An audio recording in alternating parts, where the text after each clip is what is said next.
여러분 안녕하십니까. 경제 현장 오늘 고광철입니다. 오늘의 주요 뉴스 전해드리겠습니다.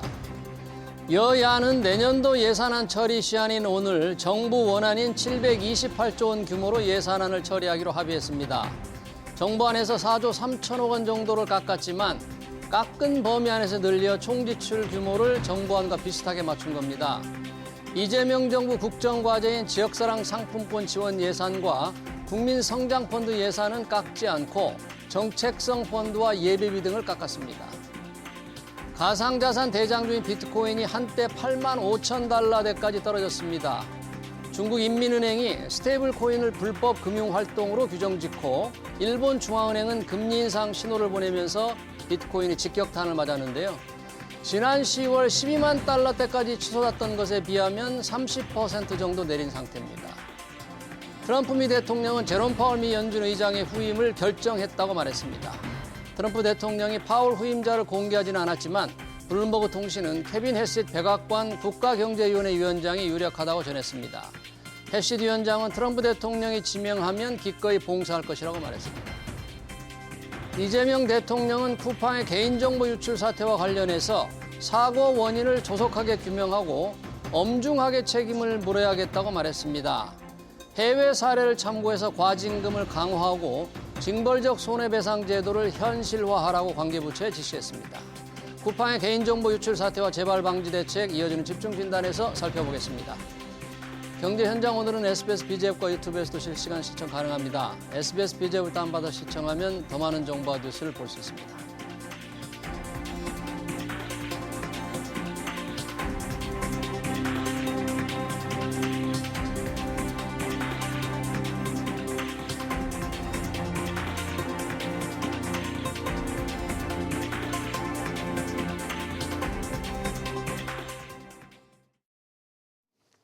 네, 쿠팡의 대규모 개인정보 유출 사태로 가장 우려되는 것은 2차 피해입니다. 아직 접수된 건 없지만 쿠팡 이용자들은 불안하기 짝이 없죠. 소비자들은 손해배상 청구 소송을 시작했고 정부는 강도 높은 제재를 예고했습니다. 쿠팡 개인정보 유출 사태 두 분과 얘기 나눠보겠습니다. 배영식 중앙대학교 보안대학원 산업보호정책학과 교수 임주혜 유어스 법률사무소 변호사 나오셨습니다. 어서 오세요. 네, 반갑습니다.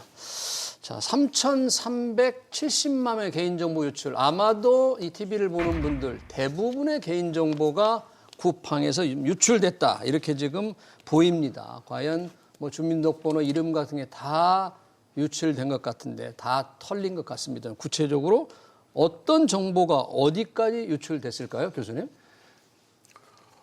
개인정보 관련한 부분이 예. 현재 보면은 이제 주소나 예. 이런 부분들이 그 고객명, 이메일, 예. 배송지, 배송지, 그다음에 전화번호하고 주소, 주소. 뭐 이런 부분들이 있는데 실질적으로 이런 부분들은 뭐 다른 거하고 결합했을 때는 예. 그 모든 부분을 이 개인에 대한 뭐 스미싱이나 해킹이나 이런 부분들을 다 할 수 있는 이런 환경이라고 볼 수 있겠습니다. 그래서 이런 거는 이제 기업도 거기에 대한 대응 조치를 해야 되겠지만은 예. 그 고객이 이용자가 실질적으로 자기 개인정보가 유출됐는지를 확인하고 거기에 대한 비밀번호 변경이라든지 이런 부분을 조치를 신속하게 취하는 게 제2차 피해를 예방할 수 있는 방법이 아닌가 이렇게 생각됩니다. 근데 지금 말씀하셨듯이 고객이 확인해야 된다고 그러는데 고객이 뭐 어디까지 내 정보가 나갔는지를 명확하게 지금 알 수 있는 건 아닌 것 같은데 예를 들면 아파트 공동 현관 비밀번호가 셌다 그러니까 그럼 우리 집 막 들어올 수 있는 게 아닌가 이런 불안이 가장 큰 것 같습니다. 지금 보면. 이번 유출 사태가 많은 국민들이 굉장히 당혹스러워하고 공포심을 가질 만한 부분이요. 유출된 정보의 민감도가 굉장히 높고 중요한 정보라는 점입니다. 예. 제가 주목하는 그런 유출 관련 정보는요. 구매 목록 같은 부분까지도 나갔다고 하는데 구매 목록도 내가 무엇을 샀는지를 알면 이 집에 아이를 키우고 있는지 아니면 내가 혼자 사는지 여러 명이 함께 사는지 네. 반려동물을 키우고 있는지 네. 어찌 보자면 개인을 특정하고 2차 범죄의 타겟이 될 수도 있는 그런 정보까지도 유출됐다는 그런 점입니다. 음. 앞서 살펴봤던 것처럼 지금 이름이라던가 거주지, 심지어 공동현관 비밀번호라고 해서 네. 아침에 이제 사람들을 깨우지 않고 네. 바로바로 집 앞으로 배송하기 위해서 공동현관 비밀번호도 쿠팡 측에 그 입력을 하도록 되어 있거든요. 예. 그렇다면 만에 하나 스토킹 범죄 같은 부분에 악용되는 것은 아닌지. 아, 스토킹 범죄. 그렇죠. 그리고 이런 물건 주문하셨죠. 지금 5배송 됐는데 뭐 어디로 다시 갖다 드리면 될까요? 이런 문자를 받았을 때 내가 이 물건을 주문한 게 맞으니까 또 다른 스미싱 범죄로 나아갈 수 있는 건 아닌지 무조건적인 불안감을 가질 필요는 없지만 실제로 이런 2차 피해도 가시권에 들어와 있기 때문에 많은 국민들이 우려하고 있는 것 같습니다. 그러네요. 여러 가지 정보, 공동현관 비밀번호가 또 털렸다는 거. 다만 이 카드 정보, 결제 정보와 관련된 비밀번호까지 지금 유출된 건 아니죠? 네, 쿠팡에 따르면은 현재 금융거래 관련된 계좌나 예. 이런 부분들은 유치 안 된 걸로 예. 확인했습니다. 사실 이제 쿠팡이 그 개인정보 유출되게 되면은 예.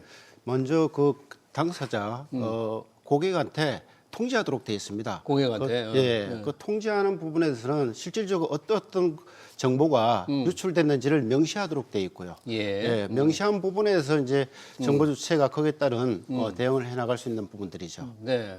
자, 이미 지금 퇴사한 이번 유출 사태의 범인으로 지목되는 게 퇴사한 중국인 직원으로 좀 추정되고 있잖아요. 아직 경찰에서 정확하게 특정을 하진 못했는데 뭐 IP를 확보해서 추적 중이다. 어느 정도까지 지금 진행이 됐습니까? 수사가? 아직까지는 수사 초기 단계이기 때문에 뭐 확정적인 부분은 없겠지만요. 예. 일단 이 쿠팡 유출 사태가 알려지게 된 그 경위도 좀 들여다볼 필요가 있는데 경위, 예. 한 고객이 메일을 받습니다. 근데 네. 그 메일의 내용이요. 예. 당신의 쿠팡 관련 이 개인정보가 유출되었다라는 메일인 거죠. 본인이 살고 있었던 주거지는 물론이거니와 이전에 배송받았던 배송지들도 포함이 되어 있었고요. 최근에 구매했던 구매 목록도 들어 있었습니다.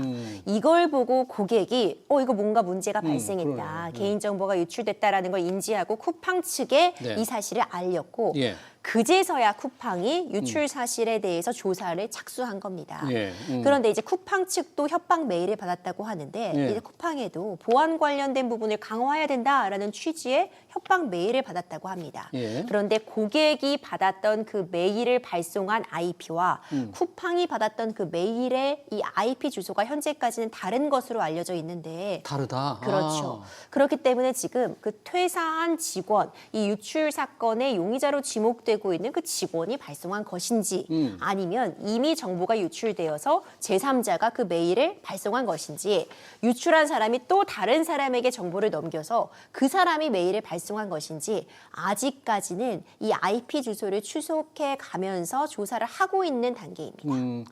지금 이 IP를 확보해서 추적 중이라는 얘기는 쿠팡이 이 침입한 로그인한 걸 다 기록을 가지고 조사 누구를 지금 특정한 거잖아요. 그 네, IP. 그렇습니다. 이게 뭐 IP는 이제 그 공인 IP하고 네. 사설 IP가 있는데 실질적으로 이제 그 기업 같은 경우에는 사내 IP를 사용하는 부분들이거든요. 그래서 직원들에게 IP 주어진 부분을 가지고 그러니까 당사자가 지금 그 용의자 자체가 예. 그 IP로 접근해서 이 부분을 개인정보를 탈려갔는지 예. 이런 부분들을 실질적으로 이제 포렌식이나 이런 경찰에서 확인이 가능할 수 있는 부분들이죠. 그래서 지금 변호사님 얘기는 고객에 보낸 이메일과 IP와 지금 쿠팡에 협박한 IP가 다르다고 그러는데 그러면 다른 사람, 여러 사람일 수가 있는 건가요?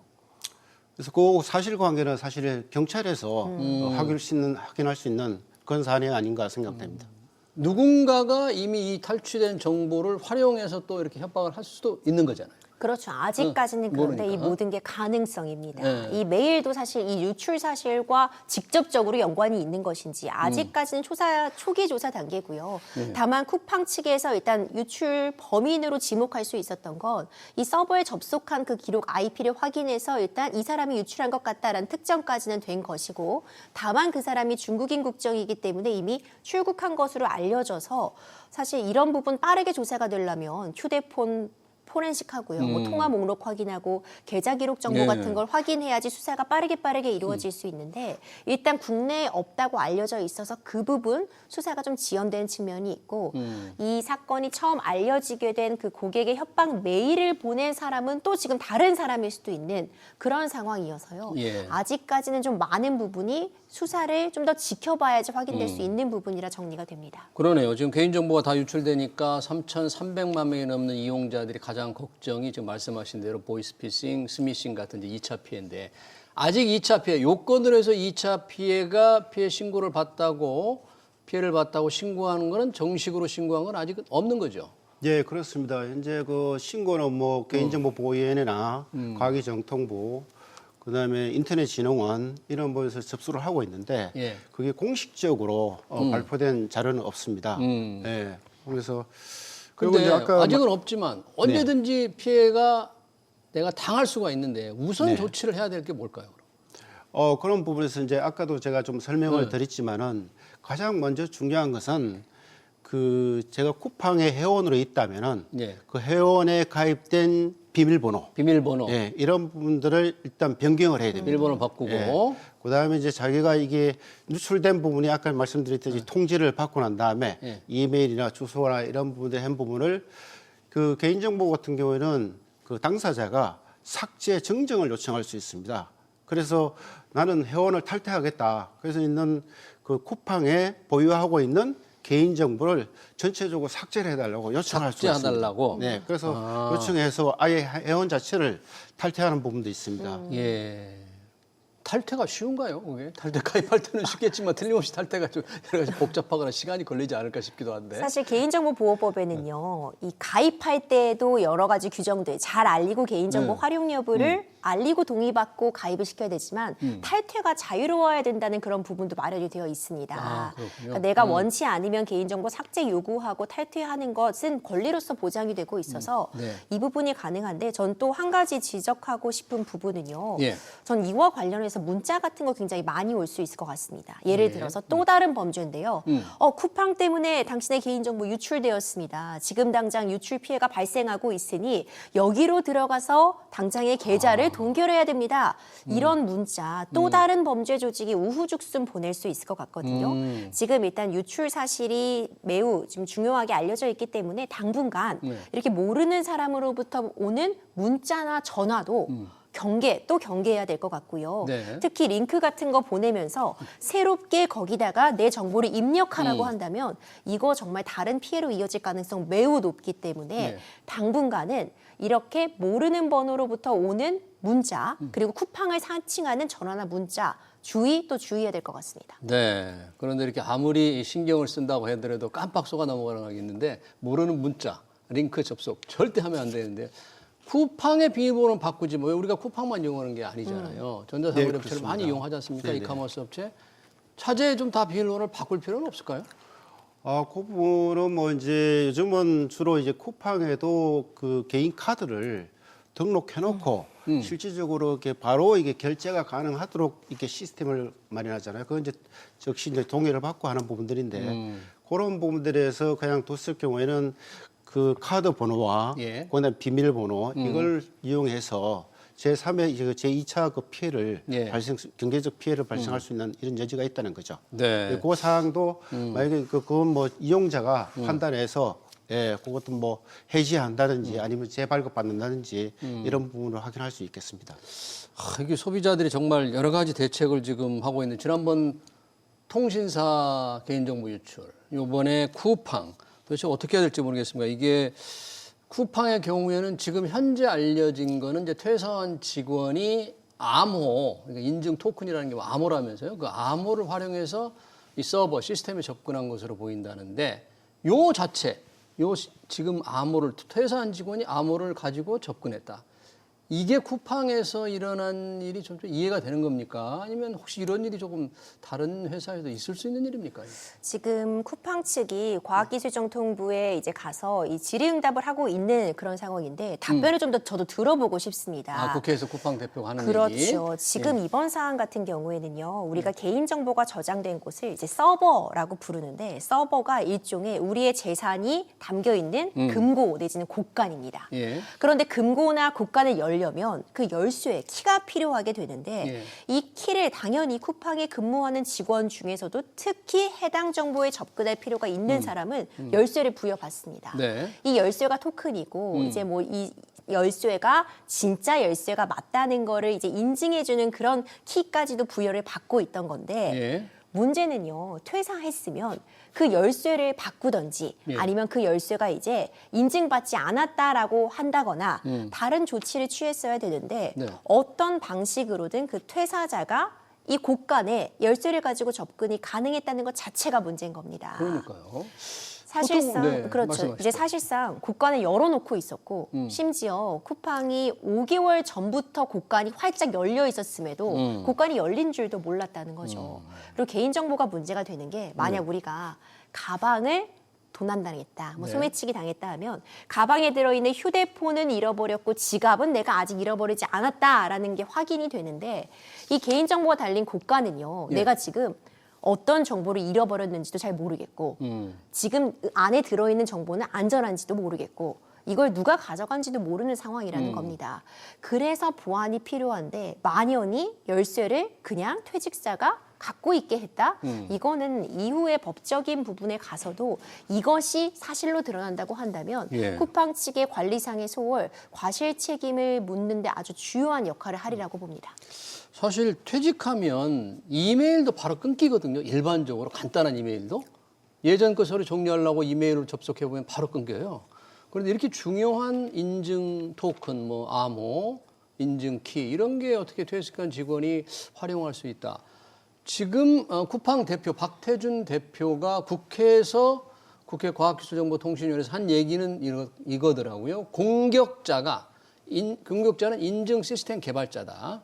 그래서 퇴직 후에 권한을 말소했다. 이렇게 답변을 했는데 말소했는데 어떻게 접근이 가능했을까요?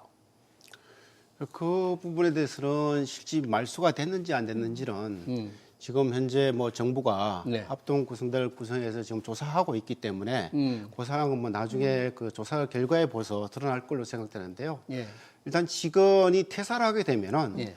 즉시 거기에 따른 부분에서 이제 소위 말하면 아까 지금 우리 변호사님께서 설명했다시피 디지털 출입증이죠. 내가 내 자신의 주어진 인증을 디지털 출입증으로 해서 출입을 할 수 있는 예. 이런 이제 IP도 주고 이런 부분들인데 그걸 퇴사하는 즉시 바로 폐기할 수 있도록 돼 있는 부분입니다. 그래야 되는 거죠. 예. 그런데 뭐 명확한 규정은 없지만은 내부 보안 통제에 의한 그 지침에 의해서 하는 부분에 대해서는 그런 부분들도 다 포함해서 들어가야 되지 않겠나 이렇게 생각되고 있습니다. 그러네요. 예.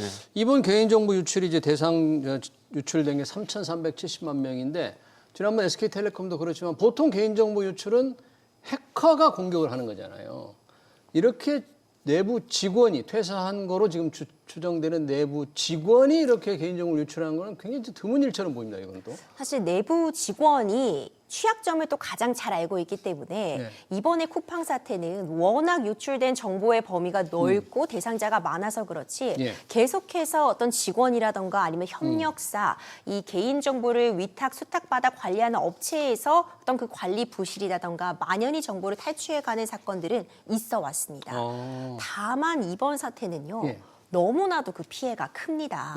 그 점에서 있어서 가장 근본적인 차이점이 있다고 보고요. 예. 일단 쿠팡은 작은 기업이 아니고 누가 보더라도 국민들의 막대한 정보, 거기다 배송까지 담당하잖아요. 예. 거주지 정보까지 갖고 있음에도 불구하고 퇴직자, 특히 이런 인증 관련 업무를 담당했던 직원이라면 굉장히 높은 수준의 어떤 보안 관련 접근 권한을 부여받고 있던 그런 직원일 텐데 예. 퇴직 후에도 접근할 수 있게 했다는 것 자체 뭔가 만료했다 이런 답변이 나오고 있지만 그럼에도 불구하고 어쨌든 뚫렸다는 거 아니에요. 그러니까요. 이제 그 부분에 대해서는 좀 비판을 피하기 어려워 보입니다. 네, 그러니까 이렇게 쿠팡같이 우리나라 전자상거래업체 1등 회사의 보안이 이 정도이니까 참 다른 회사는 어떨까 하는 걱정이 드는데 쿠팡, 그전에 더진 SK텔레콤, 이 개인정보 유출 사고가 발생한 기업들이 우리나라에서 개인정보 보호 통합 인증을 받은 회사랍니다. 개인정보 보호 통합 인증이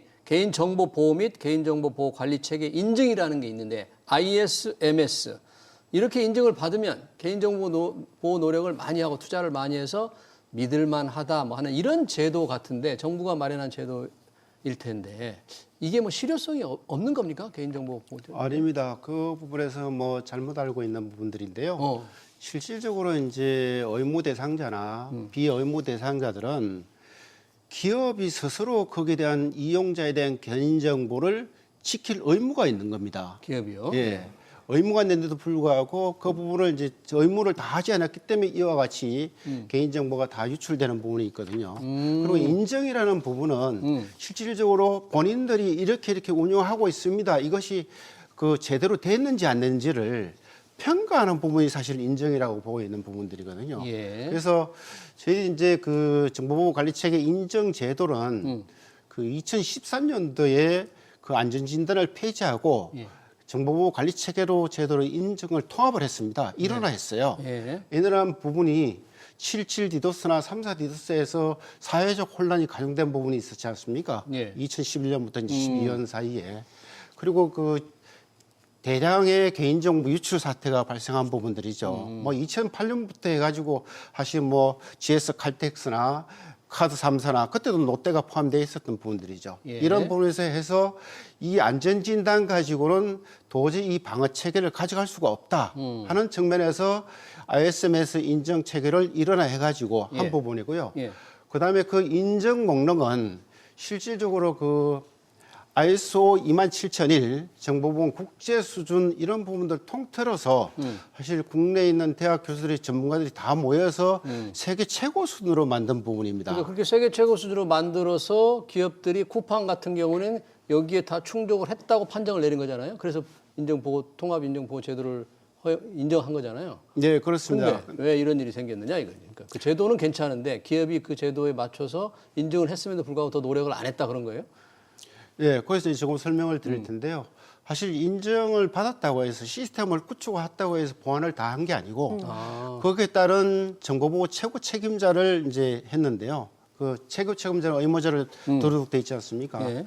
이런 부분들이 이에 정보보호는 정보보호 관리 체계를 구축하고 정보보호 관리 책임자하고 보안 인력들이 거기에 대한 관리를 해줘야 되고 그다음에 외부에 침입 행위가 있는지 관제센터가 있어야 됩니다. 네. 그래서 이 3개가 동시에 떨어져야지 외부의 그 고도화된 사이버 해킹을 방어할 수 있다는 거죠. 예. 그런데 실질적으로 지금까지 그 언론이나 통해서 SKT나 KT 같은 게 사실 조사를 해보면은 암호화가 안 됐다든지 예. 사전에 감염된 악성 바이러스 코드 이런 부분들을 점검하고 퇴치도 안 했다든지 예. 이런 문제가 발생해서 SKT에 대한 과징금도 처분하고 한 거 아니겠습니까? 예, 이런 부분들이 실질적으로 보호 체계는 잘 돼 있지만은 그 관련된 부분을 실제 인력들이 예. 항상 점검하고 예. 외부 침입 행위가 있었는지 악성 코드가 심어졌는지 안 됐는지 수시로 점검을 통해서 퇴치하고 확인 가능해야 해야 됩니다. 되는데 그런 거를 실제 기업들이 실천을 하지 않았고 쿠팡도 그렇게 안 했기 때문에 이런 일이 터진 거네요. 그럼. 이제 그 사실은 뭐 했는지 안 했는지는 예, 추가로 이제 한번 예, 조사를 해봐야 되는 부분들이죠. 알겠습니다. 그러니까 통합인증제도 제도는 잘못이 없는데 그 운영하는 기업들의 문제군요. 결과적으로 만약에 그렇다면 좀 지켜봐야 될 것 같고요. 자, 이러다 보니까 지금 이제 2차 피해를 우려하지만 이미 일어난 것만으로도 소비자들의 불안감이 높고 피해가 생겼다고 지금 주장을 하면서 벌써 손해배상 청구가 시작됐습니다. 쿠팡 이 단체 소송이라는 이름의 네이버 카페 가입자도 뭐 수천만 명이라는데 변호사님 지금 집단 손해배상 소송을 이미 청구했어요, 누가? 그렇습니다. 이제 14명의 피해자로 구성되어 있는데 이제 이들이 벌써 이 쿠팡 측을 상대로 해서 개인정보 유출 피해에 대한 손해배상 청구 소송을 했다는 소식이 전해지고 있습니다. 근데 아마 이건 빙산의 일각일 것 같고요. 예. 이미 인터넷 카페 등을 중심으로 해서 이렇게 손해배상 청구할 청구인단을 모집한다.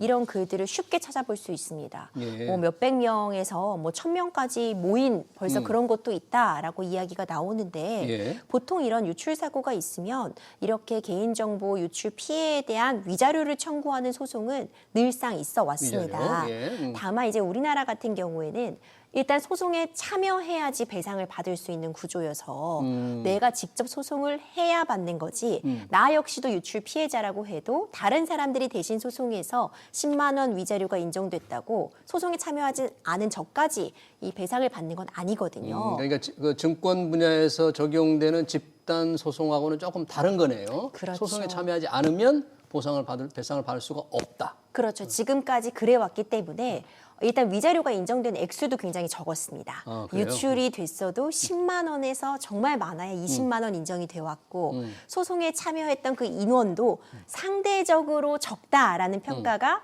가능하기 때문에 예. 이 부분을 종합해 보자면 위자료 청구가 인정돼도 기업이 뭐 휘청거릴 정도라던가 영업을 못할 정도, 뭐 망할 정도는 아니었다라는 지적도 있어 와서 그래서 좀 더 이 위자료를 상향해야지 기업들이 더 보안을 강화하는 거 아니냐라는 지적도 나오는 부분이었거든요. 네, 네. 근데 이번 사안 같은 경우는 일단 유출된 그 개인정보 주체가 너무 많습니다. 예. 피해자가 많다 보니까 만약 10만 원까지도 아니고 뭐 5만 원 내지는 뭐 몇만 원만 인정이 되더라도 많은 사람이 참여한다면 아, 그 액수 자체도 쿠팡 측도 감당하기 어려운 수준이 되는 거 아니냐라는 아직까지는 예측이지만 그러네요. 그런 예측들이 나오고 있는 부분입니다. 네. 일단 집단 소송은 소송에 참여해야만 피해를 배상받을 수 있는데 오늘 이재명 대통령도 얘기했는데요. 이게 과징금, 이 손해배상 청구 소송과 별개잖아요. 또 정부가 매기는 과징금, 정보 보안 노력을 얼마나 했느냐에 따라서 과징금을 매길 텐데 과징금을 해외 사례를 참고해서 강화하고 징벌적 손해배상 제도를 현실화하라. 얼마 전 SK텔레콤도 뭐 1000억이 넘는 과징금 물렸는데 이런 정도 규모라면 과징금만 해도 어마어마하게 되는데 어떻게 결정될까요? 과징금이라는 게? 그 상황은 이제 개인정보보호위원회가 과징금 자체 과징금과 같애로는 행정부에서 매기는 거고요. 예. 징벌적 손해배상이나 법적 손해배상은 법원에서 하는 겁니다. 그렇죠. 그래서 징벌적 손해배상하면 5배 내에서 피해 그 부분을 갖다 하는 거고요. 5배. 법정 손해배상은 300만 원 내에서 실질적으로 정신적 피해나 이런 거 보면서 300만 원 내에서 청구할 수 있는 부분들이에요. 그러니까 실질적으로 이게 징벌적 손해배상은 실질적으로 유출됐을 때 거기에 대한 손해액이 얼마 정도 되는지를 확인하고 거기에 따른 5배를 더 때리는 거죠. 예, 이러면서 좀 차이가 있습니다. 그래서 이제 대통령께서 말씀하신 대로 징벌적 제도는 미국에서 상당히 활성화되어 있고 유럽에서는 조금 소극적인 입장을 했거든요. 예. 그러니까 뭐 징벌적 손해 악의적이라든지 뭐 해야 될 부분을 실질 사회적 책임을 다 해야 되는 분들하고 안에서 안 유출됐거나 했다든지. 이런 부분에서는 앞으로 가감히 그 피해액이나 이런 부분들을 산정해서 좀 뭐 기업이 실질적으로 경제적 타격을 실질적으로 입을 수 있는 그런 체제로 가야 되는 거 아니냐 하는 부분으로 이렇게 이해가 되고 있습니다. 그러니까 정보 보안 노력을 얼마나 했느냐에 따라서 과징금이 많이 달라질 텐데 SK텔레콤도 1,347억 원이었어요, 과징금. 근데 불복해서 지금 행정소송을 내려고 하는 거잖아요. 그렇죠. 아직 행정소송을 제기할지 여부가 정해진 것은 아닌데 그래요? 제기하지 않을까 이렇게 좀 예측이 되고 있습니다. 예. 앞서 교수님께서 짚어주신 것처럼 결국 이 과징금이라는 건 행정부에서 부과한 것이기 때문에 행정소송을 통해서 그 액수라던가 이 적법성을 다툴 수 있습니다. 아직까지 정확하게 어떻게 조치를 취하겠다라는 것이 나오진 않았지만 이제 SK 입장에서도 최종적으로 과징금을 부여받은 그 근거라고 한다면 SK의 관리 소홀이라던가 더 보안 체계를 강화했어야 함에도 하지 못했다는 부분을 인정하는 그런 상황이 되기 때문에 예. 다퉈볼 측면이 있다고 판단을 해서 행정소송으로 가서 과징금의 액수를 줄이는 것도 줄이는 것이지만 어떤 본인의 과실이라던가 SK의 관리 소홀 측면을 조금 더 다투어서 이 부분을 좀 명확하게 하고자 하지 않을까 법적으로 생각이 됩니다. 네. 과징금이라든지 이렇게 손해배상은 이제 쿠팡의 정보보안 노력이 어느 정도 이제 뭔가 구체적인 조사가 나와봐야 될 텐데 이 쿠팡 사태, 이 개인정보 유출 사태가 SK텔레콤도 써졌는데 우리나라가 조금 이렇게 많이 일어나는 거예요. 다른 선진국에서도 이런 일이 좀 있는데 좀 뭐 일상적인 건 아니지만 일을 할 수 있는 거예요. 뭐 선진국이나 미국이나 이런데 이게 뭐 메타도 뭐 개인정보 유출된 사례가 있고요. 여러 가지 있습니다. 있는데 실질적으로 그 우리나라가 비교할 수 없는 천문학적 과징금을 때립니다. 뭐 천문학적인 과징금? 예, 그렇습니다. 그래서 아까 이제 집단 소송이라고 얘가 말씀하시는데 우리나라는 소송을 제기한 사람만이 거기에 대한 혜택을 받잖아요. 네. 근데 제가 알기로는 미국은 집단 소송을 하게 되면 나머지 소송을 제기한 사람이 아니더라도 그 피해를 받은 사람이 동시에 그분은 다 구제받는, 배상을 받을 수 배상받는 있는 거. 그런 부분을 지금 알고 있습니다. 예. 이게 집단 소송이 우리나라는 이제 증권 분야로 제한돼 있기 때문에 만약에 이게 집단 소송이 보편화돼 있으면 이것도 혜택이 될 텐, 배상을 받을 수 있을 텐데 요거는 해당이 지금 안 되는 거잖아요. 그냥 손해배상 소송 참여한 분만 뭐 위자료조로 10만 원, 몇십만 원 받을 수 있다 그런 얘기네요. 실제 과징금이 매출에 대해서 최고 3%면 쿠팡 매출이 뭐 작년에 40조? 38조 정도에 육박한다라고 알려져 있어서 단순히 그냥 단순하게 수치상으로 해보면. 그냥 계산을 해보면 예. 3%까지 부과할 수 있다고 하니까 예. 몇 조 원 규모가 될 수도 있는 상황이고요. 예. 그런데 그냥 3%는 최대치라고 볼 수 있고 최대. 이 중에 이제 관련 없는 매출은 제외하게 되고 이 유출에 있어서 어느 정도 과실이 있는지 책임이 있는지 실제 피해가 발생했는지를 여부를 정해서 측정해서 이 과징금은 최종적으로 좀 부여가 되지 않을까 생각이 됩니다. 네, 잘 알겠습니다. 쿠팡의 개인정보 유출 사태 관련 토론을 여기서 마쳐야 될 것 같습니다. 지금까지 배영식 중앙대학교 보안대학원 교수, 임주혜 유어스 법률사무소 변호사였습니다. 고맙습니다. 그런다.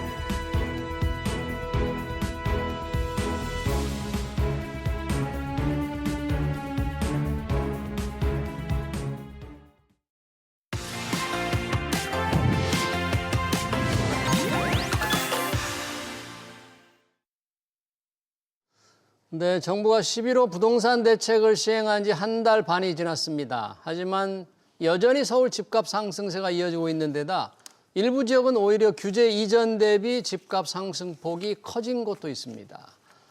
시장에 규제 내성이 생긴 그런 의견도 나오는데 정부는 이달 안에 추가 공급 대책을 발표하겠다는 방침이죠. 최상호 커넥티드 그라운드 대표 모시고 자세한 얘기 들어보겠습니다. 대표 어서 오세요. 예, 안녕하세요. 요즘 집값 좀 잡히는 겁니까? 이 통계마다 조금씩 다르게 신호가 나오는데 한국부동산원, KB국민, KB부동산 주간 지표가 조금 하나는 둔화된다, 하나는 상승폭이 커진다. 어떻게 봐야 돼요? 이거? 주간으로 집계하는 가격 동향조사 같은 경우에는 민간기관인 KB하고 그리고 공공기관인 부동산원에서 집계하는 방식이라든가 샘플 수가 다르기 때문에 과거에도 항상 주간 동향조사가 좀 다르게 관측이 되었었거든요.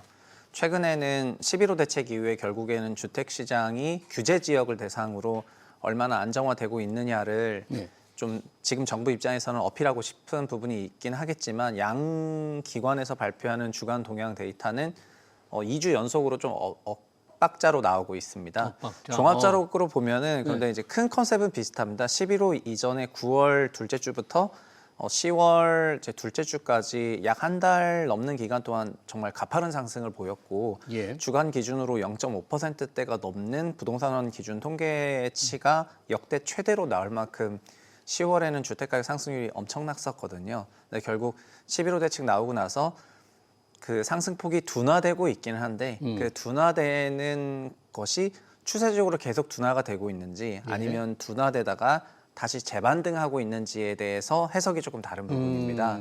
그래서 부동산원 데이터도 그런데 추세적으로 둔화되다가 재반등을 보이고 있는 상황이고 예. KB 같은 경우에도 추세 둔화 재반등을 보이고 있는 그런 국면이기 때문에 지금 11호 대책 이후에 주택 정책이 후속적으로 좀 나와야 되는 상황이라고 인식을 할 법한 그런 환경인 것 같습니다. 네, 그러네요. 좀 둔화되다가 조금 오르는 다시 네. 그런 분위기니까 추가 대책이 좀 필요하다는데 지금 전체적으로 통화 정책은 뭐 금리는 좀 유지되고 있지만 내려가는 방향 그리고 돈이 더 풀리고 재정도 돈이 많이 풀리고 그러면 부동산도 중요한 이 실물 자산인데 이게 떨어지는 거나 안정이 되는 게 좀 가능하겠습니까 이게? 부동산 가격이 하락이 되는 경우는 이제 바로 직전이 22년 7월부터 예? 그러니까 22년 하반기부터 23년 1분기 정도 되는 약 짧게 보면 6개월이고 이때는 실거래 지수가 마이너스 22%였는데요. 예. 그 기간을 제외하고는 주택가격 상승률이 둔화가 된 적은 있지만은 실거래가가 하락으로 전환된 적은 서울 기준으로는 없었고요. 그래서 정책이 나온다는 것은 주택 매매 가격을 하락을 시킨다는 것이 아니라 주택 매매가 상승 폭이 너무 가파르기 때문에 그거를 둔화시키고 안정화시키는 차원으로 이해가 되고 있습니다. 네. 그리고 매매 실거래의 경우에는 지방의 경우에는 지난 3년간 누적해서 마이너스로 하락세가 이어져 왔거든요. 예. 그래서 지금 22년, 23년부터는 정확히 말씀드리면 서울과 지방 간에는 이제 실거래가 양극화가 극도로 발휘가 되고 있는 그런 상황이고요. 예. 올해도 서울에는 2월, 3월, 5월, 6월, 9월, 10월이라는 세 번의 주택가격 초과 상승 그 스파이크가 있었습니다. 네. 가격이 가파르게 치솟는 기간이 있었고 지금 주간으로 발표되는 게 0.18 수준이라는 것도 0.2 수준이 결국 52주 환산하면은 두 자릿수 상승률이기 때문에 네. 지금 현재의 주택 가격이 둔화된 폭도 결코 낮은 폭은 아니거든요. 그래서 말씀하신 거는 뭐 유동성이나 금리나 여러 가지 이슈가 있는데 우리나라에서는 결국 어쨌든 경기가 명목 성장률이 플러스로 나오고 있는 그런 상황이기 때문에 그리고 지역적으로 보면은 지방과 수도권 간에 좀 불균형이 심화가 되고 있는 국면이고 예. 그러니까 수도권만 봤을 때는 상대적으로 더 강세 분위기가 이어지고 있는 그런 상황입니다. 그러네요. 지금 새 정부 들어서 세 번째 부동산 대책이 나왔는데 시장에서 약간의 혼선이 좀 많습니다. 11월 주택계약 해제율이라는 게 있던데 7.4%나 되네요. 이 변동성이 좀 커지니까 여러 가지 대책이 막 나오니까 혼란스럽다 그런 건가요 시장에 지금? 그냥 일반적으로 주택의 매매거래 계약이 그 매수 매도자 간의 여러 사정으로 인해서 해지가 되곤 하는데요. 네. 통상적으로 20년부터 이런 통계 조사를 하기 시작을 했는데 20년 조사했을 때는 3%대 정도가 해지가 됐었는데 2023년이나 24년 같은 경우에는 4% 정도 해지를 했습니다. 네. 그런데 주택가격 하락폭이 컸었던 기간에는 조금 해지율이 올라갔었는데 5%대까지 올라갔었다가 올해는 11월 누적이긴 하지만 7%로 역대 최대의 해지율을 보이고 있는 상황이거든요. 예. 올해는 그래서 주택 가격이 평이했던 것이 아니라 굉장히 급등급락이 반복되는 그런 변동성이 높았던 구간이었기 때문에 상대적으로 해지가 많았지 않았나라고 관측이 되고요. 예. 그리고 주택을 매수 못하는 자격 조건이거나 그런 상황에서도 원래 이제 여러 제도 변화가 좀 심각하게 나타나다 보니까는 그러니까요. 그런 부분에서 이 양쪽이 좀 해지하는 그런 방향이 있었던 것 같습니다. 그러니까 가격이 올라가면은 매도자 입장에서는 안 팔고 배액 배상하더라도 그냥 상승폭이 더 크니까 유지하겠다고 하면서 해지하는 경우가 있고 또 규제가 세게 나오면 매수자 입장에서는 살려고 했는데 그냥 안 사겠다라고 하면서 해지가 되는 경우가 많다 보니까 네. 올해 5천 건 넘는 계약 해지가 있었고 금액 기준으로도 거의 7조 원대가 넘는 수준이거든요. 그 정도 거래가 해지가 됐습니다. 네, 매수 매도 한편에는 상당히 손실도 많았을 텐데 그럼에도 불구하고 가격 변동이 저렇게 많았다, 해제율이 높았다는 걸 보여주네요. 최근은 이제 집값도 문제지만 전세값이 문제입니다. 전세 뭐 워낙 부족하다. 그래서 전세난이 경기도로 지금 확산하고 있다. 불안 심리가 더 커지고 있다는 상황이 어떤가요, 지금 전세? 매매 시세 대비해서는 전세 시세는 상대적으로 안정을 보이고 있긴 한데요. 다만 아마 체감적으로 11호 대책 발표한 이후부터는 전세 낀 갭매수가 수도권에 불가능해졌기 때문에 규제 지역 경기도 12개 지역에서는 갭매수가 불가능해졌기 때문에 그 이후부터는 전세 가격이 상대적으로는 이제 상승세가 높아 보이는 게 사실이거든요. 예. 그리고 전세 매물 자체가 좀 급속히 줄어드는 이유는 근본적으로 토어제 지역에는 실거주 의무가 있기 때문에 결국 임대차 관련해서는 이제 물량 축소나 이런 부분이 좀 존재하고, 두 번째는 전세가 서울에서는 이제 자연스러운 월세화가 조금 추구가 되고 있었는데 예. 경기도는 그래도 전세 가액이 높지 않았기 때문에 전세 선호가 조금 있었거든요. 그런데 그런 부분이 지금 제도가 좀 바뀌고 하면서 좀 변화가 나타나는 것 같고요. 그리고 갱신 계약이라든가 이런 게 완전히 자리 잡다 보니까 신규 임차건이 나오지 않는 상황 속에서 전세 선호가 유지가 되면 전세 가격이 일부 오르는 것 같습니다. 그런데 네. 다만 지금 전세 가격도 과거에는 전세 가격이 올라간 만큼 매매 가격이 크게 올라가는 것이 일반적이었는데요. 예. 서울시의 경우에는 전세가 상승 대비 매매가가 초과 상승하고 있는 상황이고, 그리고 경기도는 전세가 상승 대비 매매가가 이제 거의 비슷하거나 이제 소위 뭐 이분하게 상승하고 있는 그런 구간이고, 예. 지방에는 전세가가 올라가고 있지만 매매가가 못 오르고 있는 그런 상황을 보이고 있습니다. 예. 그래서 전세 시세는 그냥 임대차 수요 공급을 보여주는 거지만 이제 매매 시세는 이제 투자적인 목적이 가미가 돼가지고 시세가 나오는 부분인데 예. 이것도 좀 지역별로 차등돼서 보이고 있는 상황입니다. 그러네요. 전세값도 지역별로 차등된다. 요즘 서울의 신축 분양 아파트 경우에 예전에 신축 분양이 되면은 전세 매물이 좀 나왔는데 요즘 네. 매물이 거의 없다면서요? 네, 왜냐하면은 신규 아파트 분양을 해도 잔금을 치를 때 과거에는 전세를 받으면서 잔금을 치르는 소유권 이전부 그게 전세가 없으니까. 됐었는데 지금은 규제로 이런 게 안 되고 있습니다. 그래서 예. 뭐 3,000세대가 입주하든 4,000세대가 입주하든 실질적으로 전세 임대차 매물로 나오는 물량이 거의 없는 그런 상황입니다. 그러네요. 예, 공급을 좀 보겠는데요. 정부가 내년에 수도권에 2만 9천 가구 공공분양주택을 공급하겠다. 이렇게 9.27 공급대책 후속 조치로 되었습니다. 2만 9천 가구면 정말 굉장히 대규모인데 이거 어느 정도 효과가 있을까요? 이게? 공공 공급 기준으로 예. 보면은요, 지난 3년 동안 공공 공급이 평균 1년에 13,000 정도 됐었어요. 근데 1년에? 올해는 이제 2만 대로 올라왔는데 예. 내년에는 2만 9천으로 늘리는 거기 때문에 아마 그래서 과거 한 2, 3년간 공공 공급이 줄어들다가 올해 좀 많이 회복하고 내년에는 더 크게 회복하는 모습을 보이는 거니까 향후 공급의 어떤 주체가 공공이 된다는 부분을 시사하는 부분이라고 할 수가 있겠습니다.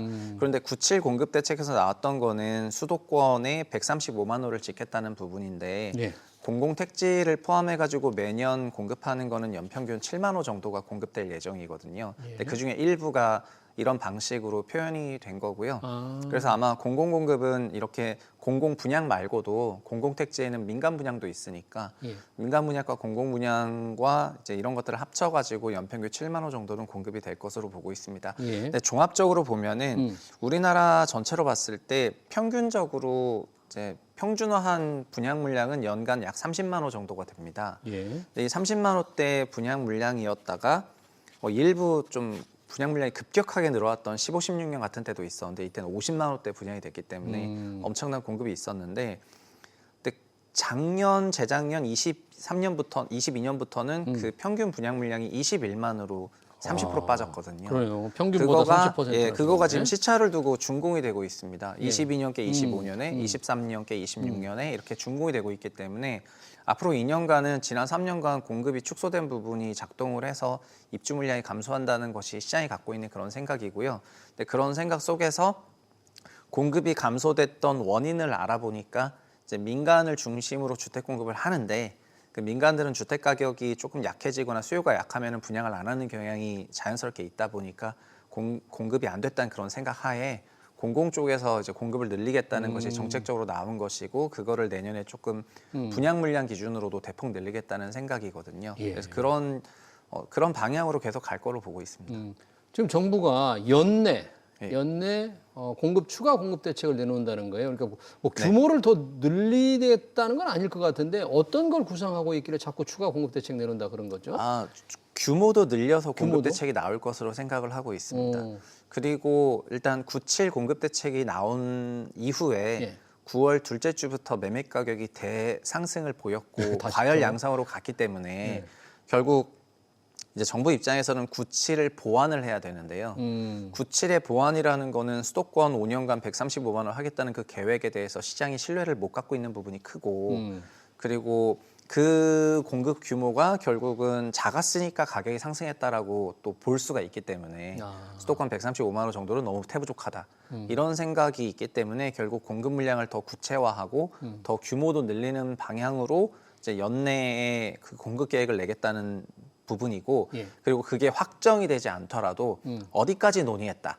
이거와 관련해서 어디까지 논의했다는 내용까지는 브리핑을 연내에 무조건 하겠다는 것이 대통령실하고 정부의 이제 방침이 되겠습니다. 그러니까 서울 뭐 수도권의 어느 지역에 뭐 몇천 호라든지 몇백 호를 우리가 이렇게 만들겠다는 걸 지금 협의 중이다. 이런 것까지만이라도 좀 해서 시장의 불안 심리를 좀 달래주겠다 그런 거예요. 예, 맞습니다. 특히 지금 이제 공급과 관련해서 시장이 갖고 있는 생각은 민간 사이드에서는 주택 가격이 상승해야만 공급이 더 늘어나는데 공공 공급을 늘리겠다고 했는데 공공 공급의 택지가 어디 있고 위치가 어디냐에 대한 그런 의구심이 많기 때문에 지금 조사하고 있는 것들은 각 부처가 보유하거나 개발 가능한 모든 땅들을 다 소팅을 해가지고 다 리스트업 한 다음에 그 부분에 대해서 정비를 하고 이거를 누가 개발하고 어떤 방식으로 개발하고 하는 거를 다 교통정리하는 거가 이제 12월 중에 나올 것으로 기대됩니다. 네, 이제 시장의 믿음을 또 살 수 있을지 97 공급 대책 이후 곧바로 올랐던 거를 조금 되풀이하지 않았으면 합니다. 네.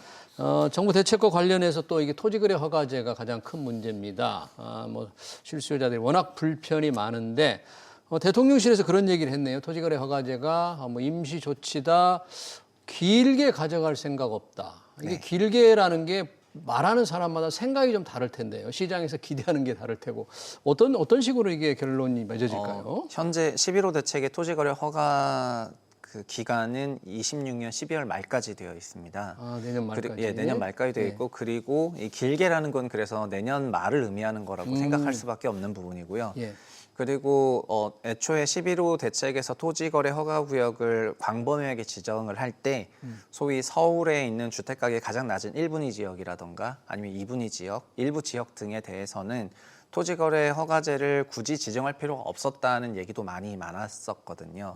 사실 지금도 토어제 이후에 주택 매매거래 신청서가 이제 접수되는 것을 보면은 확실히 실수요가 많았던 지역들에서 매매거래 신청서가 많이 접수가 되는 경향이 나타납니다. 그러니까 이들 지역은 근본적으로 투자 수요가 적었던 거가 되는 건데 서울에 대해서 종합적으로 지정을 하기 위해서 이제 서울시장과 지정권자인 국토부 장관 간의 권한 이슈로 이제 1분위 지역도 같이 동반 지정됐다고 볼 수밖에 없거든요. 예. 그런데 이번에 그 11호 대책에서는 국토부 장관에게 토지거래 허가구역을 개별 지역으로 지정할 수 있는 권한을 부여하는 입법 내용을 담고 있습니다. 그래서 이것이 국회에서 통과가 되게 된다면은 국토부 장관이 지금처럼 서울시 전역을 지정하는 것이 아니라 어느 구, 한강벨트구 이런 식으로 세분화해서 지정을 할 수가 있게 되거든요. 국토부 장관이 지정할 수 있게 되는 예, 거죠. 그렇게 된다면은 현재 과잉 지정된 지역의 토어제가 해제될 가능성은 있는 것이기 때문에 그리고 지금의 토어제는 근본적으로 상당한 매매거래 불편을 야기하고 있는 건데 말 그대로 투자 수요가 많지 않은 지역까지 토어제가 된다거나 아니면 주택가격 상승률이 그거에 적합하지 않았는데도 토어제가 된 지역들도 구별로 쪼개보면 많기 때문에 그런 부분에 대해서 이제 뭐 정책실장이 얘기한 거라고 생각을 하고요. 근데 어쨌든 토지거래 허가제가 필요 없는 지역에 대해서는 이제 조기 해제가 될 수 있겠다는 그런 생각을 주는 대목인 것 같습니다. 네, 그런 기대. 실제로 불편을 겪는 사람이 많기 때문에 이제 국토부 장관이 그런 권한을 갖게 되면 조금 변화도 우리가 기대해 볼 수 있겠다, 예상해 볼 수 있겠다 이렇게 말할 수 있겠네요. 네. 최근에 부동산 시장과 대책 관련 얘기 잘 들었습니다. 지금까지 최상욱 커넥티드 그라운드 대표였습니다. 고맙습니다. 네, 감사합니다. 네.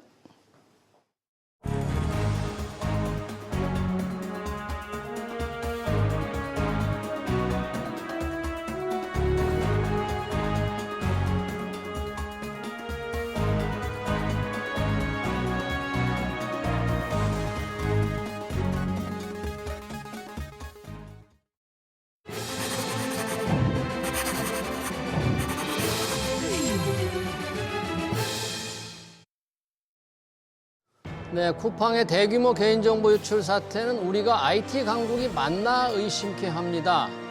퇴사한 직원은 이메일도 즉각 끊는 게 관행인데 인증 암호를 활용해 시스템에 접근할 수 있었다니 참 어이가 없습니다. 쿠팡뿐이겠습니까? 이미 이 통사들도 줄줄이 개인정보가 털려서 소비자들은 개인정보 유출의 무력감과 피로를 호소하고 있습니다. 불안이 일상화될 수도 있죠. 대규모 플랫폼은 사회 인프라처럼 국민의 생활을 지배하고 있습니다. 쿠팡 사건은 국가 재난이나 국가 안보 차원에서 접근해야 합니다. SBS 비즈 경제 현장을 여기서 마치겠습니다. 시청해주신 여러분 고맙습니다.